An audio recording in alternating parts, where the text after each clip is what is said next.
tribute on behalf of the CBI and its members to her. 2 years ago, she took on that most difficult of tasks, securing an orderly withdrawal from the European Union. She's carried that task out with resilience, determination and grit. I think everyone would agree with that, whatever their political views. So, Prime Minister, thank you for what against the odds you have worked for and achieved in that time. Please join me in giving the Prime Minister a big CBI welcome.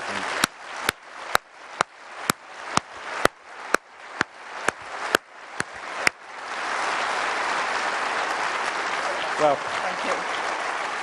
Thank you.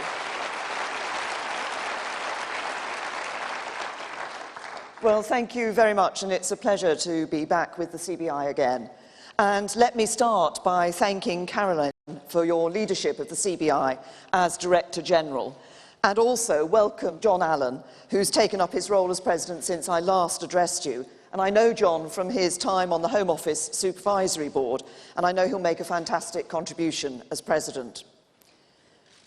Now, there's one paramount issue facing our country at the moment, and I know it is the #1 concern of the CBI, so let me get right to it. Last week, the Cabinet agreed the terms of the UK's withdrawal from the European Union. We also agreed a draft outline of the political declaration on the future relationship between the UK and the EU. Both documents were the result of many hours of negotiation between the United Kingdom and the European Union. Together, they represent a decisive breakthrough, but they are not the final deal. We now have an intense week of negotiations ahead of us in the run-up to the Special European Council on Sunday.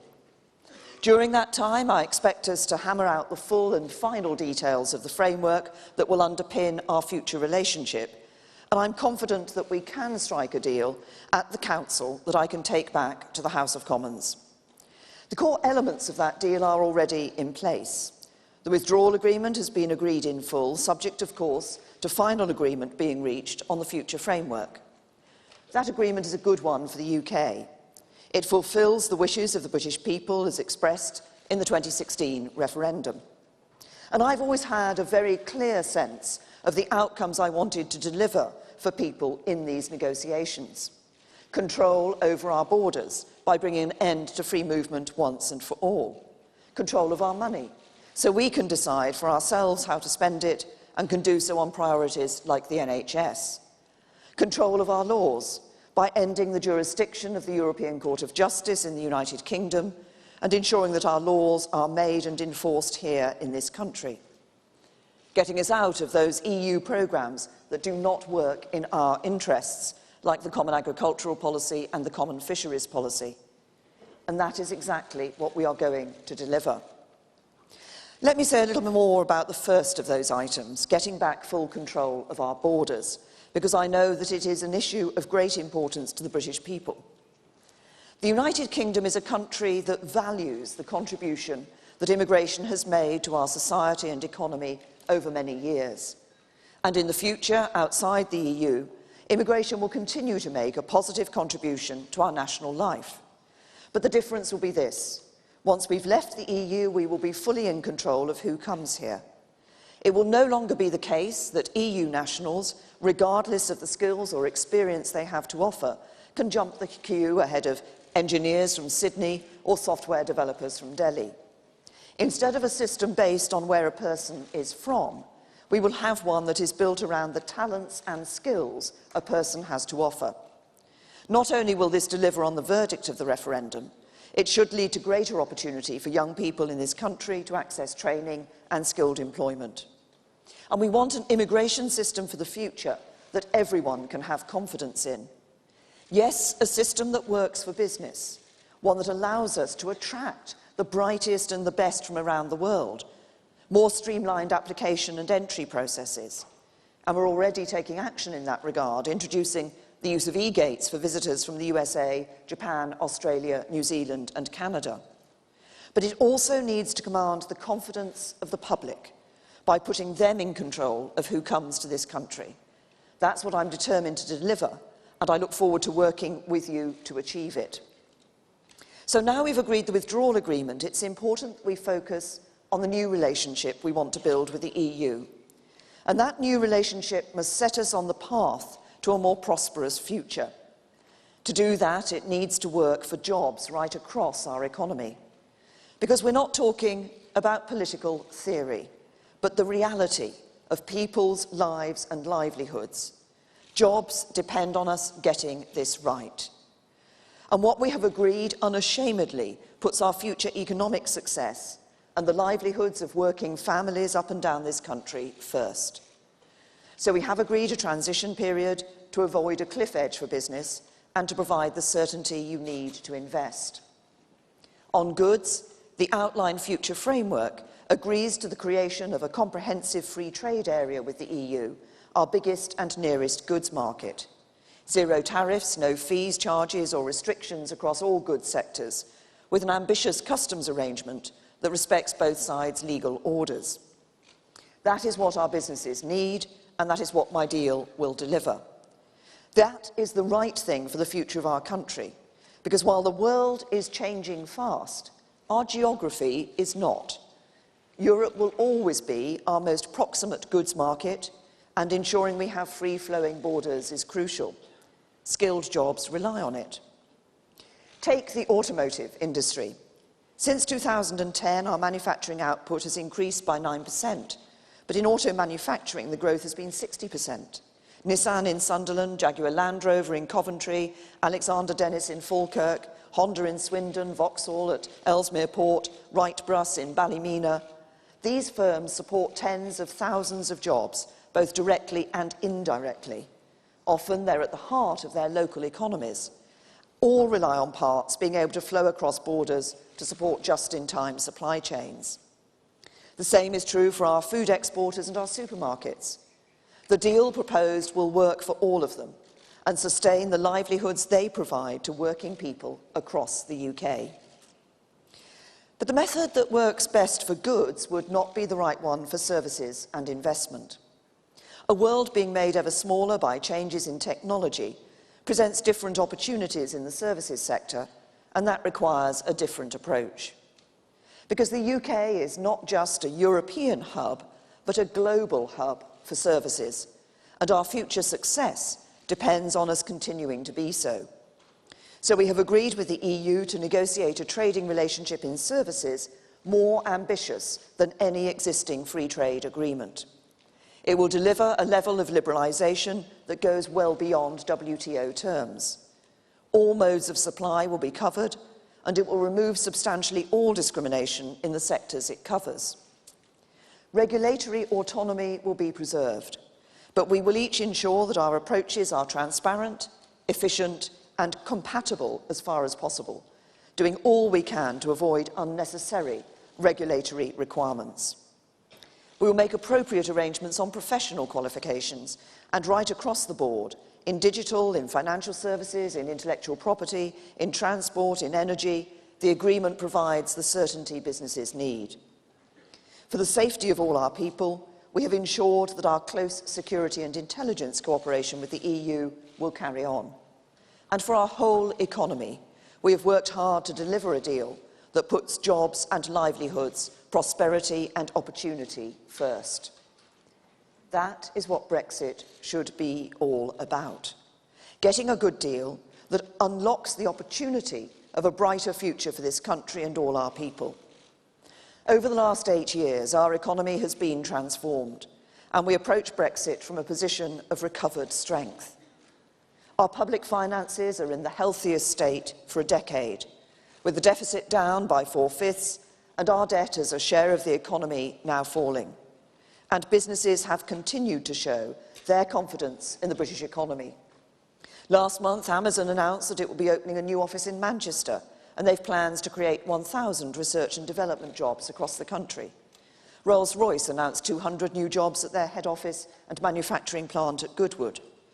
British firms won contracts worth £1 billion to support Royal Navy ships, supporting over 700 jobs.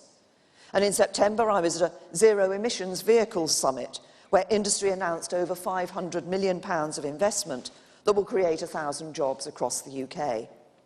And today, Equinix have announced a further £90 million investment in a new data centre to service growing demand for digital financial services in the City of London, bringing their total UK investment to £295 million this financial year, a vote of confidence in its future as the world's premier financial hub. But the most striking economic success story of the last few years has been the jobs miracle that sound economic management has delivered since 2010. Youth unemployment has almost halved. More disabled people are in work than ever before. The female unemployment rate has fallen to a record low, and 1,000 more people have found work every day. Last week, we saw some more excellent employment numbers. A record number of people are now in work, 350,000 more than a year earlier, over 3 million more since 2010. And wages rose by 3.2%, the biggest rise in nearly a decade. Now, I never forget what is behind those numbers. Not figures on a spreadsheet, but real people. It's the young person who's left school or college and swapped their pocket money for a wage they earned themselves by their own hard work.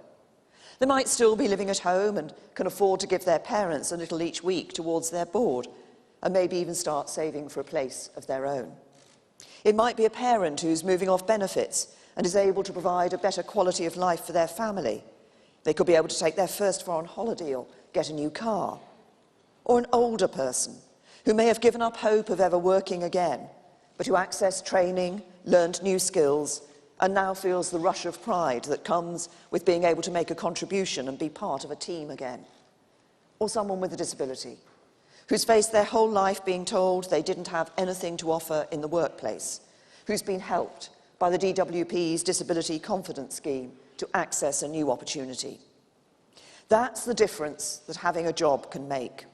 It can provide a sense of purpose and dignity on which a happy life is built. That is what businesses like yours provide to millions of people across the United Kingdom every day. It's why starting a business, growing a business and keeping it thriving and successful are some of the most socially responsible things you can do in life. And it's why the deal we will strike with the EU has securing jobs and prosperity at its heart. Now, I got into politics to help people who want to work hard and do their best to have a fair shot and the chance to get on in life. And I know that businesses have an essential role to play. Businesses can and should be a force for good in our world. But at a time when many are questioning whether free markets and an open trading economy can work for everyone in society, businesses need to do more to win that argument. It's not just a job for politicians. All of you must play your part too, by stepping up to demonstrate that you truly have a stake in the success of this country. Now, the very best way of doing that is by investing in the future of the next generation, by giving them a chance to develop their skills and begin a rewarding career. And the government will work with you every step of the way. When I first became Prime Minister, I immediately identified the need for government to step up and be much more engaged in shaping our economy to be ready for the challenges of the future. And so we set about developing our new modern industrial strategy. At a time of great change and technological transformation, as we pass through a fourth industrial revolution, governments have to think and act strategically, in partnership with business, to strengthen the foundations of productivity and build up our comparative advantages. That means investment in our traditional physical infrastructure, roads, rail, air, and now also broadband. And this government is doing that with record investment. But for the UK, it is also about our knowledge infrastructure and our human talent too. So I want to harness the power and expertise of businesses to transform our skills base and drive up our productivity in the years ahead. We have some of the best universities anywhere in the world, and after 8 years of Conservative education reform, our schools are scaling new heights of achievement. But technical education has not kept pace. So we are transforming it in England through a programme of major and lasting reform. High-quality T-levels will stand alongside A-levels as gold standard qualifications, backed with an extra £500 million a year once fully rolled out. They will represent a step change in quality and ambition for technical education. The average hours a young person spends learning on their vocational course will increase by over 50%, from 600 hours per year to over 900 hours per year. There will be a clear route into higher-level technical training and apprenticeships, supported by a reformed apprenticeship levy. New institutes of technology across England will help deliver T-levels, serving key sectors in the locality and helping to drive growth at a local level. And a crucial aspect of the new qualifications will be a high-quality industry placement to help young people gain the experience employers need. Businesses will play a crucial role in delivering these placements, and I want every business leader here to think hard about what opportunities your company can offer to a young person to join your team for up to 3 months.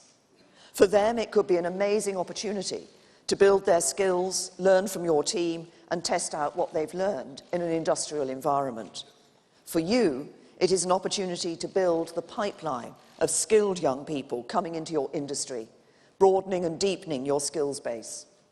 And it's a chance to demonstrate your commitment to the communities in which you do business. And there is much more that business can do. By investing in research and development, you can help the UK become the ideas factory of the future, leading the world in new technology, turning scientific breakthroughs into economic rewards. The government has set an ambitious target of increasing the UK's R&D spend to 2.4% of our national income.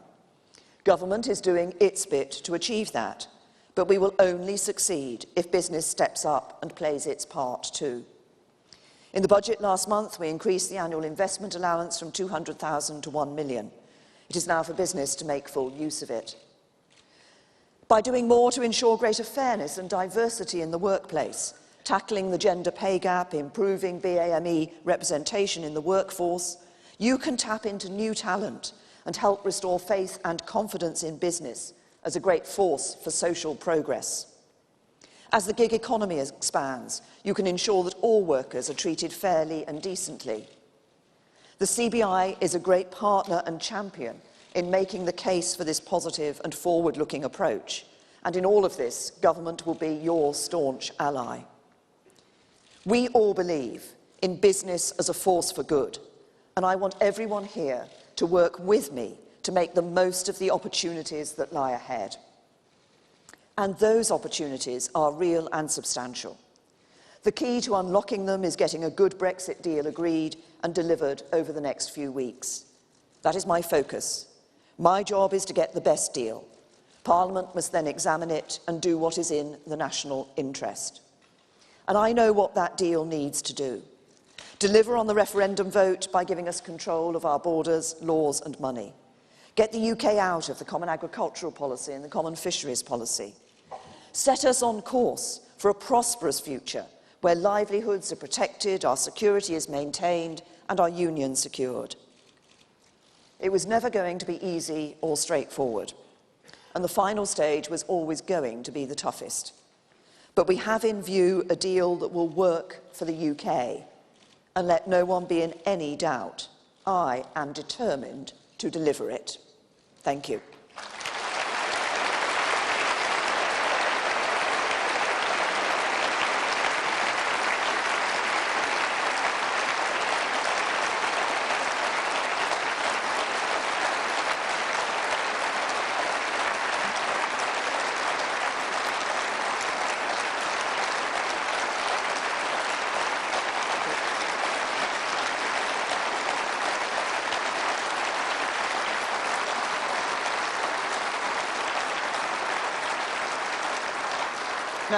Now we have some time for some questions.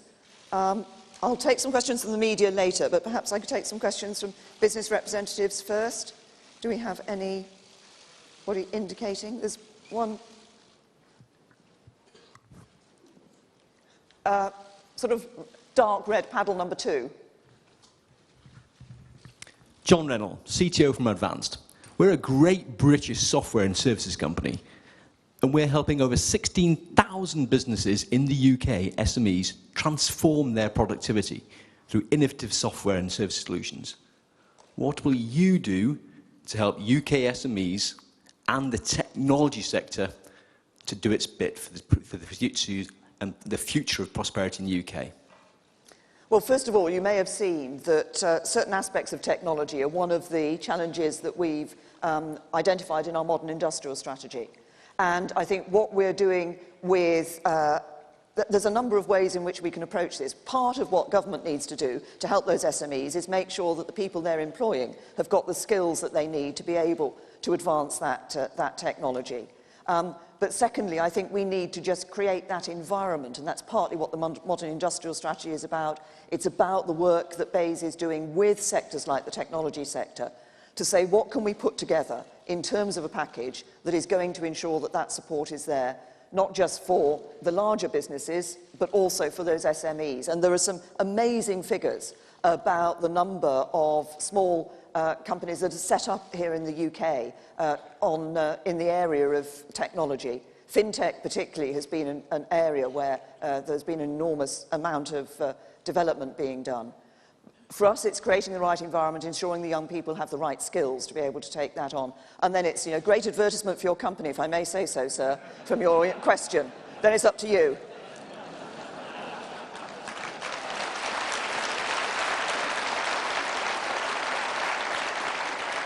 I'll take yellow one. Prime Minister, on Sunday you proposed to sign a withdrawal agreement, and that agreement is going to lock us into the EU regulations on a permanent basis unless the EU agrees otherwise.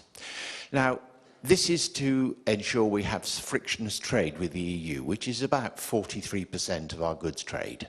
And we lose 95 billion a year on that deal, whereas the alternative is a rapidly growing market outside the EU where we have huge opportunities. But those opportunities will be lost if you sign that agreement and you lock us into the EU regulatory framework, because the EU have made it absolutely clear they don't want us to be more competitive. And that means we can't improve our productivity, and that means we can't improve our prosperity. So could I ask you to think again about the economics of the whole thing, rather than listening to the petitions of the CBI, which is really the Confederation of European Industry?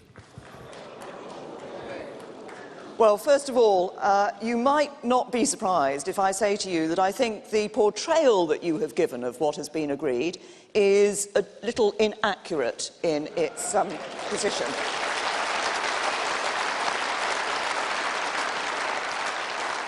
The withdrawal, there are two parts to the deal that we're negotiating. The first is the withdrawal agreement, that's the leaving of the EU. And I know there have been concerns there about the backstop issue. The backstop is about ensuring that we can deliver on our commitment to the people of Northern Ireland. The backstop doesn't need to actually ever be used, and neither side wants it to be used.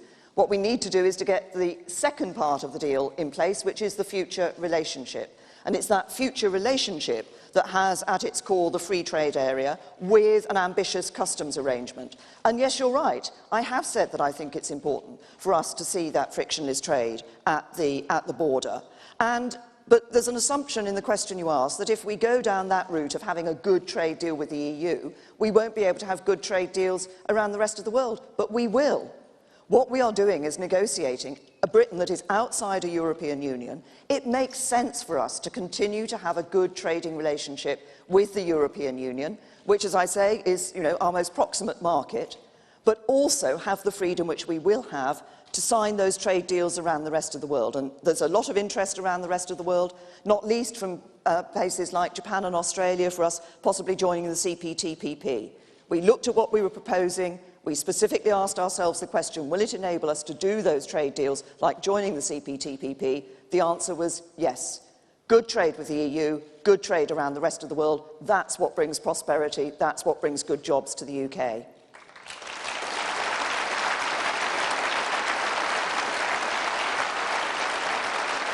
I'll take red number 3. Thank you very much, Prime Minister. Laura Kunsberg, BBC News. Prime Minister, red number 3. Fancy seeing you here. It's strange, isn't it? We see each other so rarely these days. There's nothing much going on. Prime Minister, why should our viewers and listeners believe you that you have struck the right deal when so many of your own colleagues believe it is an intolerable compromise, and some of them hate it so much they're trying to force you out along with the deal? Well, what I would say to your viewers and listeners is don't just listen to the politicians. Listen to what business is saying. Listen to what business that is providing your jobs and ensuring that you have that income that puts food on the table for your family is saying. And business is saying we want a good deal with the EU and we want a good trading relationship with the European Union. I have been very clear, as I've just reiterated in my speech, for your viewers and listeners, that I want to deliver on the Brexit vote, and the deal delivers on the Brexit vote. We'll be out of the jurisdiction of the European Court of Justice. Free movement will end once and for all. We won't be sending vast amounts of money to the EU every year. We can spend that money on our priorities like the NHS. We'll be out of the CFP, out of the CAP. But we want to maintain a good trading relationship with the European Union so that jobs are kept here in the UK, so that people's livelihoods are protected. But as I've just said in answer to the previous question, this also gives us the opportunity to strike trade deals around the rest of the world as well, which will further enhance our economy and bring more jobs and prosperity to the UK. Now, I think I saw a green paddle. You'll be thankful to know I'm not a journalist. I'm actually a vehicle development director for a disruptive EV company that's based in Sweden. We made the decision a few months ago to move our entire R&D activities and a pilot production plant here to the UK, meaning millions of investment over the coming years and new jobs to benefit UK PLC. The hub of innovation in automotive engineering, education and technologies around the Silverstone Technology Cluster and the Midlands at large embraces Industry 4.0. I think everyone needs to be aware of the current issues that we're facing, not just the big one that begins with a capital B.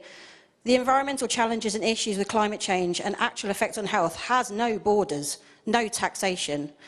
What I'd like to know is how will the UK help to join up the dots with the rest of the world to embrace more disruptive companies, to bring their industries here to the UK, when our biggest concerns are how we can import and export goods over borders, to enable our companies' vision for sustainable transport and leading technologies being developed here in new energy vehicles and autonomy. I have a little saying of disrupt or die. And I think we're in a case here in the UK where we have so much technology and so much innovation.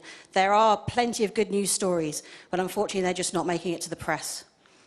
Well, there are some of the press here who might like to pick up on your good news story. First of all, great, thank you for the confidence that you're showing in the UK.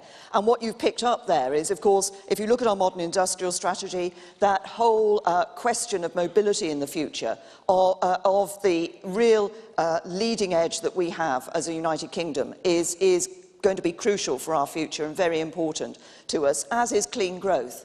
And I think that for too much in the past, there's been this idea that actually you couldn't have a care for the environment, you couldn't look for clean growth, that would automatically damage the economy. Actually, no, you can do both together. And it's innovative technologies and innovative industries like you're talking about that show that you can do that together. And of course, as I've said in answer to other questions, I'm conscious about the issue of transporting goods across borders and trying to make sure that that is as easy as possible, particularly obviously in relation to the European Union. But within our modern industrial strategy, it's exactly what we want to do, is ensure the UK is at the forefront of those great grand challenges that not just the UK but the world faces, and mobility and clean growth are two of those. Red number 3 again. Romilly Weeks, ITV News. I did say I'd take some media. Prime Minister, what do you say to those in your cabinet who want you to go back to the EU and ask for a better deal? And how many ministers can you afford to lose before your position becomes untenable and intolerable? Well, first of all, we're in the closing stages of negotiating the deal at the moment. As I said earlier, these last days leading up to the European Council, we are finalising the details of the deal. Now, that's focusing crucially on the future relationship and making sure we get that right. But the withdrawal agreement was agreed on the basis that it would only finally be agreed alongside a future relationship. Nothing is agreed until everything is agreed, and we're working hard over these remaining days to ensure that we get that future relationship right, because it's that future relationship that will determine the course of things for years, if not decades, to come. It's that future relationship that determines the trade relationship we're going to have with the European Union, our security relationship with them in the years and decades ahead. And we're focusing on that this week. Nothing is agreed until everything is agreed. I'll take one over here, number 2. There. Surinder Arora from the Arora Group, Prime Minister. Couple of points. One, you mentioned, and I'm encouraged about the immigration, that you'd support immigration after the Brexit from Australia or India for skilled labour, but also for unskilled labour. You know, we opened this property nearly 2 years ago, and I said to my team, there'd be no problem getting employment in East London, in this part of the world, and since the Brexit, it has been tough. So I think what we need to do is make sure that we mustn't forget all businesses, because from a GDP perspective, tourism travel brings in excess of 10% of the GDP for the UK. The second point on the Brexit, we can never please everyone. And I think what we need to do from businesses' point of view is move forward. We've made the decision as a nation to come out of Europe. Now we all need to be behind you. We need to do the best we can. You know, we've done so well, getting so far, and we can't please everyone. But let's just get on, and I think you've done an incredible job. And let's just get over the final line and have the destiny in our own hands. Well, thank you, Surinder. And on the first point that you've made, of course, we need to look carefully at the immigration system for the future. As I say, it will be skills-based. But obviously we want, as I said, to ensure that business can carry on doing its good work here in providing employment here in the UK. The Migration Advisory Committee, the Independent Migration Advisory Committee, of course, said that they did not see a need for a low-skilled route of immigration into the United Kingdom. And obviously we've been looking very carefully at what they have proposed. At the core, I think it's absolutely right that the core of our new immigration system will not be quota-based, but will be skills-based. And I'll take one last red 3. John Stevens from the Daily Mail. There's discussion today about extending the transition period beyond the end of December 2020. Can you tell business leaders today whether we'll be fully out of the implementation period by the time of the next election in 2022? Look, I'm clear that we've got an implementation period through to the end of December 2020. Within the withdrawal agreement, there is an option to extend that further as an alternative to putting in place what has come to be known as the backstop for Northern Ireland, because it's also possible to provide for the Northern Irish border through that extension and implementation period. My view is I don't want that even to have to come into place. I want the future relationship to be able to be in place on the 1st of January 2021. If it were the case that there was a short period of time where we needed an interim arrangement, then the UK could choose whether it is that backstop or that extending of the implementation period. But from my point of view, I think it is important that in delivering for the British people that we're out of the implementation period before the next general election. Thank you.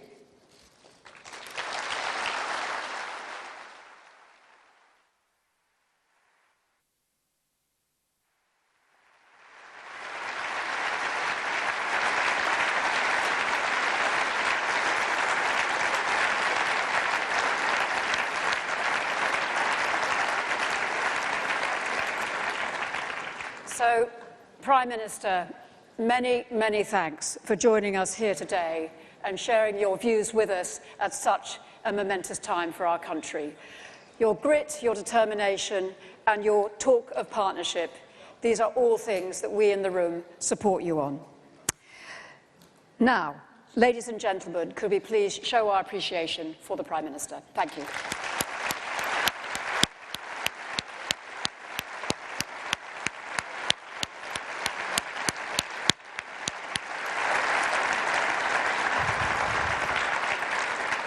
And on to hearing from our next speaker. LinkedIn is the world's largest professional network. It has a unique and privileged perspective on both business sentiment and future